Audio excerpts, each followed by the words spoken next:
So guys अभी ना market में आपको एक बहुत कॉमन सी चीज देखने को मिल रही है। आप देख रहे हो कि कंपनीज रिजल्ट बढ़िया दे रही है, फिर भी गिरावट देखने को मिल रही है। क्या इसके पीछे रीजन देखो हो सकता है? क्या मार्केट इसके पीछे रीजन है या फिर चार्ट्स इसके पीछे रीजन है? मेजोरिटी में अगर आप देखोगे तो चार्ट्स का सबसे मेजर फोकस पड़ता है रिजल्ट्स आने के पहले और रिजल्ट्स आने के बाद में। फॉर एग्जांपल जीआरएससी लिमिटेड, अगर आप लोगों ने कंपनी के रिजल्ट वाले दिन का मेरे चैनल पर वीडियो देखा तो जीआरएससी लिमिटेड डायगोनल पर रिजेक्शन खा रहा था। ठीक है, कॉन्टिन्यूसली डायगोनल पर रिजेक्शन बना हुआ था जीआरएससी लिमिटेड। अब भैया डायगोनल पैटर्न आपको एक चीज तो चैनल पर समझ चुके होंगे कि डायगोनल पैटर्न जब भी रिजेक्शन देता चला जाता है दैट मींस कि चार्ट बेयरिश है इन अ लॉन्ग टर्म। ऑलराइट, अब यही चीज जीआरएससी लिमिटेड के साथ हुई डिस्पाइट इसके कि रिजल्ट कितने ही बढ़िया देखने को मिलते रहे। अब शुरुआत करते हैं आज के इस वीडियो की। उसी पॉइंट के साथ हम यहाँ पर डिस्कशन शुरू करेंगे जहां पर हम लोगों ने लास्ट वीडियो एंड किया था, यानी कि यही डायगोनल का रिजेक्शन जो मैं अभी आपको वीडियो की शुरुआत में बता रहा था। 200 ईएमए देखो बहुत ज्यादा जरूरी होता है, एक चीज नोट करना। और डायगोनल तो आपको पता है, समझ चुके हो इस चैनल पर रहते हुए। दूसरा पॉइंट 200 ईएमए। कई बार क्या होता है ना कि स्टॉक एक लंबे टाइम तक ना 200 ईएमए का रिजेक्शन देता रहता है, लेकिन जब उस 200 ईएमए को सरपास करता है और सरपास करने के बाद वापस से 200 ईएमए की तरफ बढ़ने लगे और फिर लगातार 200 ईएमए पर ही बेस लेने की कोशिश कर रहे हैं, यानी कि बार बार वहीं पर ही आता चला जा रहा है, टेस्ट कर रहा है 200 ईएमए को। मतलब ये है कि 200 ईएमए अभी भी आपका एक बड़ा ट्रेंड नहीं बन पा रहा है, क्योंकि लोअर लो पैटर्न बनेगा तो अल्टीमेटली 200 ईएमए को कभी भी ब्रेक डाउन कर सकता है। ये दो चीजें जीआरएससी लिमिटेड के साथ में हुई थी। अब हम आते हैं आपके प्रेजेंट पॉइंट के ऊपर और फिर हम चार्ट्स पर वापस आएंगे।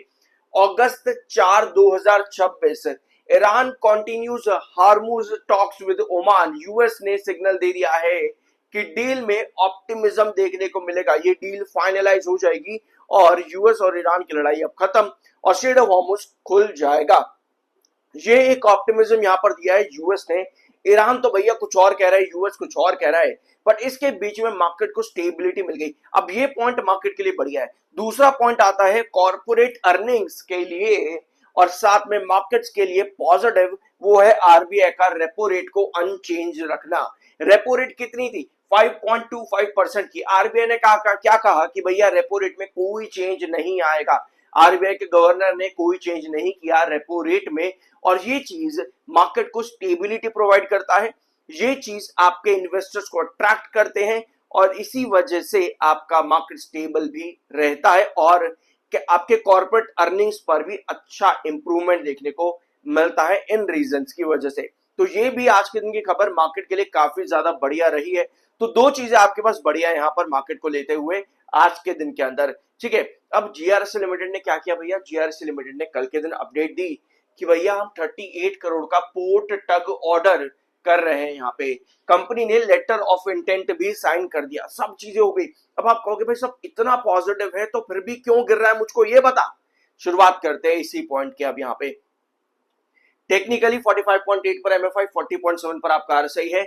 एमएसीडी सिग्नल आपका बेयरिश है, जो कि इंडिकेट करता है कि भैया अभी आपको इंतजार करना चाहिए। एक चीज यहाँ पर आओ ब्लैंक स्क्रीन पे देखो। कई बार क्या होता है आपके पास सब चीजें पॉजिटिव होती हैं, न्यूज है, पॉजिटिव है, सब बढ़िया नजर आ रहा है आपको, लेकिन फिर भी आप कहते हो अब पॉजिटिव न्यूज आपने देख लिया, आपने कहा कि भैया सब कुछ बढ़िया है, एंट्री कर लेते हैं।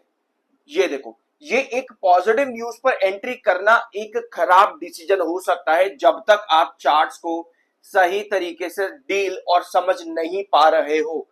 न्यूज के साथ में चार्ट्स को समझना बहुत जरूरी होता है। ये चीज मैं आप लोगों के साथ कई बार कह चुका हूं कि अगर आप सिर्फ न्यूज के ऑप्टिमिज्म पर चल रहे हो और चार्ट्स आपको सिग्नल नहीं दे रहे तो आपके लिए दिक्कत बन सकती है। ये समझना मेरे लिए जरूरी नहीं है, ये समझना किसी और के लिए जरूरी नहीं है। एज अ व्यूअर अगर आप ये वीडियो देख रहे हो, ये आपके लिए ही इंपॉर्टेंट पॉइंट है, इसमें आपके अलावा किसी का कोई फायदा नहीं होगा। ऐसा समझने में, अगर आप इस चीज को समझते हो, इसमें आपका ही फायदा है कि न्यूज चाहे पॉजिटिव हो या नेगेटिव हो, चार्ट को साथ में समझना बहुत ज्यादा जरूरी है। अब आते हैं जीआरएससी लिमिटेड के चार्ट पर। ये है जीआरएससी का चार्ट डेली टाइम फ्रेम का, और ये मैंने थोड़ा सा 1 आवर टाइम फ्रेम का लॉन्ग टर्म चार्ट आपके सामने यहाँ पर खोला हुआ है। आपको क्या दिख रहा है कि 200 ईएमए, ये पूरा पार्ट आपको 200 ईएमए पर साइडवेज कंसोलिडेशन नजर आएगा। छोटा सा ब्रेकआउट यहाँ पर दिया 200 ईएमए के ऊपर, वापस रीटेस्ट करने आ गया, फिर 200 ईएमए के नीचे की तरफ ड्रॉप हो गया, फिर 200 ईएमए का रिजेक्शन फेस कर दिया। इतना कुछ हो चुका है 1 आवर टाइम फ्रेम के अंदर। 200 ईएमए के ऊपर होना एक पॉजिटिव सिग्नल होता है, लेकिन 200 ईएमए को रिजेक्ट कर देना एक नेगेटिव सिग्नल होता है। 1 आवर टाइम फ्रेम पर जीआरएससी लिमिटेड ने यही चीज करी यहां पे। अब आते हैं आपके डेली टाइम फ्रेम पर। डेली टाइम फ्रेम पर आपका 200 ईएमए ब्रेक करता है, बार बार उसको रीटेस्ट करने के लिए आता है, और अब 200 ईएमए आपका ब्रेक डाउन हो चुका है। इसका मतलब पता है क्या है? इसका मतलब ये है कि चार्ट अभी आपका बेरिश है, यहाँ पर बेरिश सिग्नल मिल रहे हैं। मैं आपको फिर से यहाँ पर वही डायग्राम बना करके दिखा देता हूँ जो आप लोगों ने पिछले वीडियोस के अंदर देखी थी, रिजल्ट वाले दिन भी और उसके पहले भी। इसी डायग्राम पर आपको बार बार रिजेक्शन देखने को मिल रहा है जीआरएससी लिमिटेड का। अब सिर्फ यही एक चीज है, देखो आप कहोगे शायद हो सकता है आपको इस वीडियो में ऐसा लग रहा हो कि भैया गिर रहा है तो तू बेरिश बेरिश बोलता रहेगा, ऐसे ही होता रहेगा ना, क्योंकि गिर रहा है, जब बढ़ जाएगा तो बोलेगा देखो मैंने कहा था बढ़ जाएगा। मैं ऐसा कुछ नहीं कहता अपने चैनल पर, मेरा ऐसा मोटिव ही नहीं होता। मेरा मेन मोटिव ये रहता है कि आपको कॉन्सेप्ट सिखाने का कि भैया किस रीजन से गिरावट है और किस रीजन से बढ़ सकता है, ताकि हम हमेशा रेडी रहें, रादर देन कि कहीं भी एंट्री करके बैठ जाए और फिर भैया पछता रहे हैं बाद में बैठ करके। ध्यान से समझना इस चीज को। आज 200 ईएमए के नीचे क्लोजिंग आ रही है, मतलब कि अभी तो मार्केट ऑन है बट 200 ईएमए के नीचे ट्रेंड कर रहा है आज जीआरएससी लिमिटेड। ये ब्लैक लाइन 200 ईएमए है, यानी कि 2566 ये आपका रिजेक्शन है।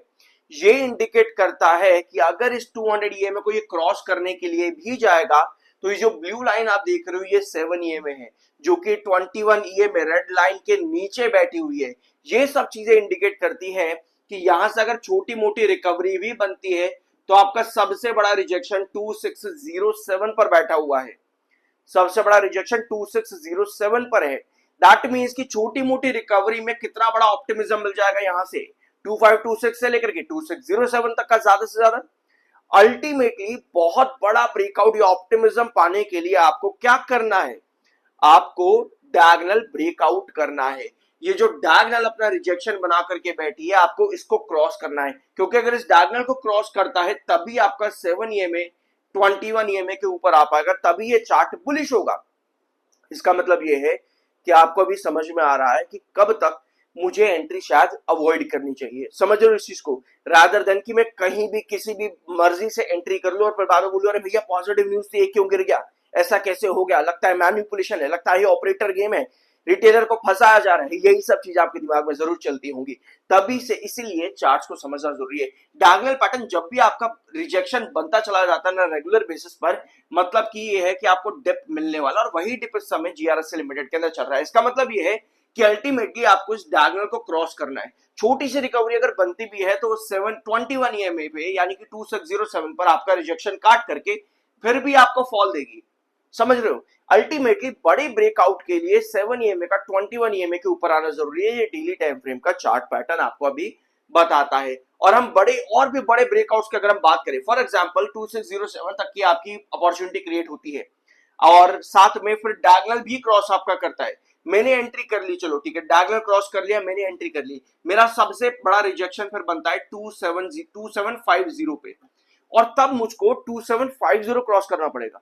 मतलब कि एक तो मैंने एंट्री अगर कर रहा हूं मैं यहां पर डायगोनल ब्रेक करते ही और मैं इसको होल्ड कर रहा हूं ये समझ के कि मैं लॉन्ग टर्म के लिए जाऊंगा, तो 2750 मेरा रिजेक्शन है। क्योंकि मैं क्या कर रहा हूं यहां पर, मुझे क्या मिल रहा है, मुझे लोअर लो पैटर्न मिल रहा है, लोअर लो पैटर्न मिल रहा है डायगोनल के साथ में। तो बड़े ब्रेकआउट्स के लिए मुझको 2750 इस तरीके से ही ब्रेकआउट मिलता है इन अ लॉन्ग टर्म। बट फिलहाल के लिए अगर इसी तरह की पोजीशन रहती है जीआरएससी लिमिटेड में, तो कहीं ना कहीं हम ड्रॉप कर रहे हैं इसमें अराउंड 2480 के पास में। ये है चार्ट इस समय जीआरएससी लिमिटेड का। कोई मेजर चेंज नहीं है, मैं आपको फिर बता दूं, कोई बड़ा चेंज नहीं आया। सब्सक्राइब जरूर कर देना अगर अभी तक नहीं किया है तो। कोई बड़ा चेंज नहीं आया उससे जो हम लोगों ने लास्ट वीडियोस के अंदर डिस्कस किया था डायगोनल पैटर्न के साथ में, अभी तक कोई मेजर चेंज नहीं है। आई होप यहाँ पर कुछ नया जानने को अभी तक आपको मिला होगा। क्या क्या पॉइंट अभी हमने डिस्कस करे हैं? एक हमने डिस्कस किया 200 ईएमए, एक हमने 7 ईएमए डिस्कस किया। मुश्किल नहीं है, जब तक इन चीजों को आप खुद से समझना ना शुरू करो तब तक मुश्किल लगेगा, लेकिन एक बार समझ लोगे ना, मेरी गारंटी है कि आपको किसी से पूछने की जरूरत नहीं पड़ेगी कि भाई मैं क्या करूं, पूछने की जरूरत नहीं पड़ेगी।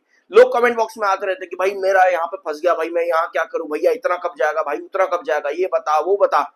क्यों जरूरत पड़ रही है, क्यों नहीं सीख रहा हमको? क्योंकि भैया उसमें टाइम लगता है। थोड़ा सा सीखो, थोड़ा सा, ज्यादा नहीं। हो सकता है कि आपको 2 साल लगे सीखने में, कई बार 1 महीने के अंदर बंदा सीख जाता है। छोटे मोटे कॉन्सेप्ट तो सीखना शुरू करे, इसमें अपना ही फायदा है, किसी और का नुकसान या फायदा नहीं है, इसमें अपना ही फायदा है। कंपनी ने रिजल्ट बढ़िया दे रहे, 38.53% का कंपनी का ग्रोथ था ईयर ऑन ईयर बेसिस, जो कि सरपास करता है कंपनी के एनुअल ग्रोथ को, जो कि बहुत अच्छी बात है। कंपनी का मार्जिन काफी ज्यादा गिर गया था, आधे से भी कम हो गया था, ये सबसे बड़ा नेगेटिव साइन रहा जीआरएस लिमिटेड के क्वार्टरली रिजल्ट के अंदर। प्रॉफिट ग्रोथ परसेंटेज भी कंपनी काफी बढ़िया था, बट ईपीएस में बड़ी गिरावट देखने को मिली थी। तो मार्जिन ड्रॉप किए, ये रीजन था कि आपको जीआरएस लिमिटेड में रिजल्ट्स के बाद डायगोनल क्रॉस नहीं किया। डायगोनल पैटर्न तो अपना काम कर ही रहा था, इनफैक्ट एमएससीडी सिग्नल भी आपका बेरिश अभी भी बना हुआ है। कुछ नया जानने को मिला और सब्सक्राइब करना, मिलता अगले वीडियो में।